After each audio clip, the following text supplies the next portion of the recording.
He had no dignity. That's what I was missing. There was no dignity. It just looked like a man desperate for attention. And whenever DeSantis was scoring points on him, he would interrupt over and over to try to talk over the points as just that's like a middle school debate tactic, which is pathetic and not effective. In a special session to figure out how to sue Trump while LA is burning. And meanwhile, Gavin's going out there all the time being like, well, boy, it'd be really terrible if Trump, withheld disaster aid or heaven forbid, required that we, get our shit together. And then literally he's like, we're going to sue him for implementing the agenda he was elected on by a majority of the American people. So it's just an MSNBC agenda. It's just a silly rich white liberal. Gavin Newsom has spent years carefully crafting a polished public persona, treating his image like a campaign asset.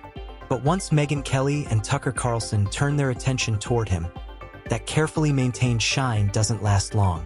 The confident smile, the perfectly styled hair, and the rehearsed speeches that sound lifted from a malfunctioning motivational seminar all begin to unravel. Kelly delivers pointed critiques with precision, while Carlson layers in sharp-edged humor. Together, they don't simply challenge Newsom. They dismantle the image, revealing what they describe as a carefully dressed figure projecting confidence without substance. Newsom has decided to hire 2 young whippersnapper press people who look a lot like the Karine Jean-Pierre press pool, like the people she was using in her press office, who look like these, weird hats and strange haircuts and like the Rainbow Coalition. So he's hired 2 of those folks to write his tweets, and here's an example of where it's going. His entire tweet feed has turned into imitations of what might be a Trump tweet. California announced it was going to ban all gas-powered vehicles, and a lot of people laugh because Gavin Newsom, who runs the state into the ground, it's now a third world country, is a moron. Obviously, he just says whatever on the card.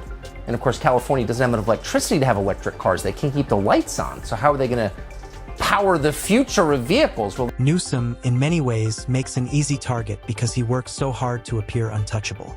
He approaches every interview, press conference, and photo opportunity as if he's offering California a glimpse of greatness.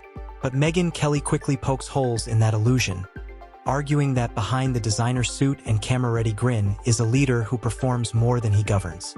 According to her, his political identity is built less on measurable outcomes and more on presentation, as though professional lighting could distract from the very real challenges facing California's communities.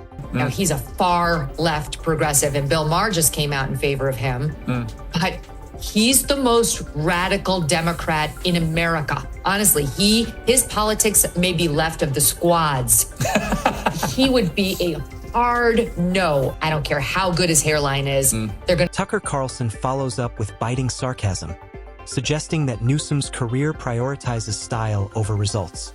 He portrays Newsom as someone perpetually auditioning for a larger national role, delivering dramatic pauses and sweeping rhetoric that sound impressive but lead nowhere. Carlson points out that long-standing problems, homelessness, crime, aging infrastructure, are consistently met with eloquent speeches rather than effective solutions, leaving residents with words instead of progress. in addition to all the other problems that California has, housing prices there are higher than any place in the country. The median home price in the state of California is now more than $800,000. That's more than double the nationwide median. In recent years, because this really is a problem, leaders in California have passed dozens of bills they claim would fix the problem. Governor Jerry Brown, the last guy, signed 15 housing bills just in 2017. Last year, Gavin Newsom signed 18 separate housing. The criticism deepens as the focus turns to Newsom's fixation on optics. He often presents himself as a bold, forward-looking leader, but critics argue his approach resembles that of a social media personality more than a governor. Every appearance is carefully staged, every message curated for impact. Megyn Kelly calls out what she sees as a tendency to treat California like a backdrop, complete with photo ops designed to portray heroism, even as serious issues simmer just out of frame. Forgive me, but it looks like a nuclear bomb hit the region. Just a huge swath of one of our most beautiful cities is gone. So all these politicians are done. They don't appear to know it, but Mayor Bass, your career's over. You're probably going to be recalled and kicked out of office. There's a change.com petition with over 100,000 signatures. She's going. I don't know if she knows that. Gavin Newsom, same. You're effed. Stop telling us about the embers. Tucker Carlson then highlights what he views as glaring hypocrisy. Newsom frequently champions progressive values, Carlson argues, while living far removed from the consequences of the policies he promotes. The French laundry dinner resurfaces as a defining moment, a symbol of the disconnect. While residents were facing restrictions and financial strain, Newsom was dining comfortably in elite settings. Carlson frames this not as an isolated mistake, but as a reflection of a governing style that enforces rules broadly while granting exceptions to the powerful. They work? Not at all. They did not work for the people who live in California, but they weren't intended to work for people who want to buy houses. Instead, those bills had one purpose: destroying suburban homes and replacing them with high-density housing. Real estate developers make more money when single-family homes are leveled and replaced with apartment complexes, obviously. And real estate developers happen to be major donors to the Democratic Party of California, and in particular to... Megyn Kelly sharpens the critique by connecting this behavior to a broader sense of elitism. Newsom speaks often about fairness and equity, she notes, yet many of his policies place heavier burdens on middle and working-class Californians. Meanwhile, the state's wealthiest residents remain largely unaffected. Kelly argues that Newsom's moral posturing masks a growing gap between rhetoric and reality.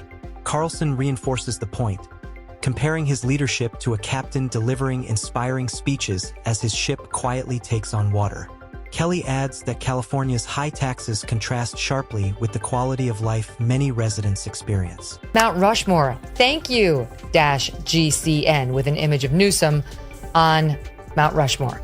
Then there's a poster image of Kid Rock pointing like Uncle Sam. It reads, "Kid Rock wants you to support Gavin Newsom." Captioned on X, "I accept -GCN. Kid Rock, by the way, replied, saying the only support Gavin Newsom will ever get out of me is from D's nuts. Then there's the ambition. Newsom's desire for national prominence is hardly subtle. Every appearance, every out-of-state visit, and every cable news interview feels, to critics, like a campaign rehearsal. Megyn Kelly points out that he often sounds less like a governor focused on his state and more like a candidate preparing a victory speech. Carlson jokes that Newsom seems convinced the country is eager to embrace California-style governance. Kelly drives the point home, suggesting Newsom appears more invested in his reflection and future aspirations than in addressing current concerns at home. So Charlie's correct. He's hurting himself with his liberal base by doing these interviews of people like Charlie and Steve and Michael Savage. It's because the thing about Gavin Newsom is he's not very good at pushing back. So he's not going in there and doing battle with the Charlies and the Bannons of the world. He's somewhat obsequious to... Some of the strongest criticism comes when Tucker Carlson focuses on Newsom's handling of accountability. When challenges arise, economic struggles, environmental issues, public safety concerns, Carlson argues that responsibility is consistently redirected elsewhere.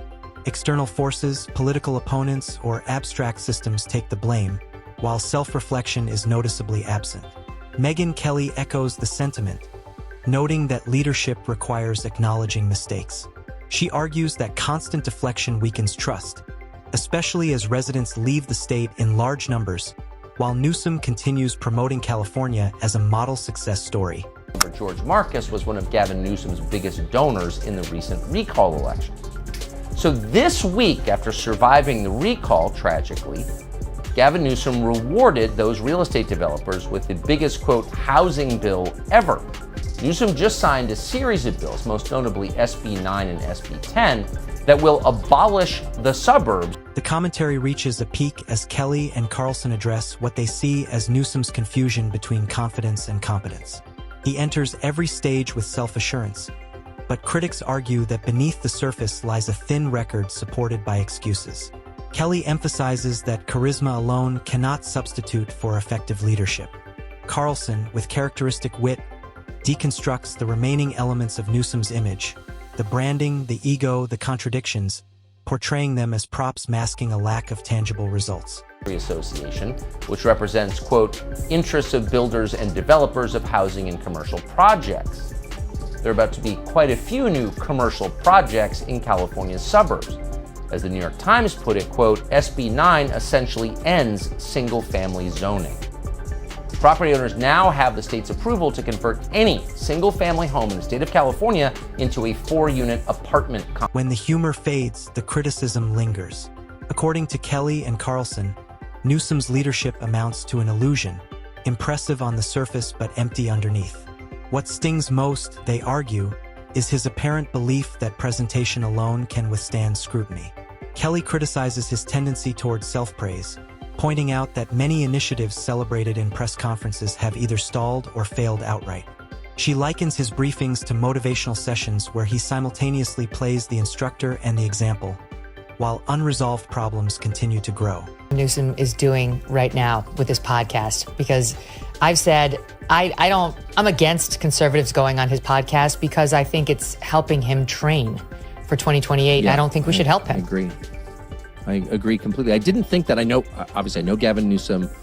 I text with him occasionally. I am from the state of California. I'm from originally San Francisco.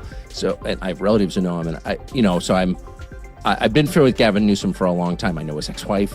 I have been bothering him for years. Like, you should come on my show. And he was kind of open to it. And then he whips around and he's like, no, you should come on mine. I was like, oh, I would love to, because I would love to debate him about what he's done to my... Carlson builds on this by mocking Newsom's habit of celebrating progress that never seems to materialize. He points to California's high tax burden, contrasting it with ongoing struggles in public safety, energy reliability, and housing affordability. To Carlson, this highlights a fundamental disconnect between what residents pay and what they receive. He portrays Newsom as treating budgets like abstract concepts rather than responsibilities to real people. Kelly then revisits environmental policy, questioning how Newsom can lecture others while California faces blackouts, water shortages, and energy dependence. Then I watched a parade of people go on, some of whom are good friends of mine, by the way, conservatives go on his show, and I realized, and I'm not attacking them at all, I almost did, but then I realized, oh, wait a second, this is like, the point of this is not to have a real conversation or to answer questions. The point of this is to rehabilitate. And I would say of Gavin, like, he's legit smart. I don't think there's anything at all at the core other than misery, another deeply, deeply unhappy person. Crime becomes the final focal point. Major cities across California have experienced rising theft, violence, and disorder, yet Newsom often frames the discussion in abstract terms of reform and compassion. Megyn Kelly cuts through the language, reminding viewers that public safety is a basic responsibility of leadership. Carlson adds one last layer of sarcasm, suggesting that under current conditions, California might need warning signs rather than welcome signs. By the end, critics argue that Newsom's ambition, image consciousness, and refusal to acknowledge shortcomings have left a lasting impression, not of visionary leadership, but of missed opportunities.